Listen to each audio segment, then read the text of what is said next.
Lucknow junction पर मंडल वाणिज्य प्रबंधक देवानंद यादव ने औचक निरीक्षण के दौरान कई प्रकार की खामियां पकड़ी।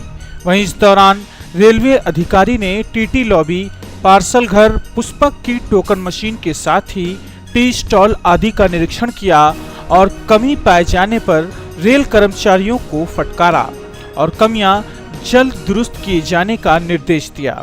इसके बाद देवानंद यादव ऐशबाग स्टेशन पहुंचे और मुख्य द्वार पर नई पार्किंग के लिए सर्वे के आदेश दिए। वहीं पार्सल ऑफिस में गार्ड कॉपी भी नदारद थी, जिसके बाद कार्रवाई के लिए ऑपरेटिंग विभाग के अधिकारियों को पत्र लिखने की बात कही जा रही है। टोकन मशीन को भी जल्द दुरुस्त किए जाने का निर्देश दिया जा चुका है।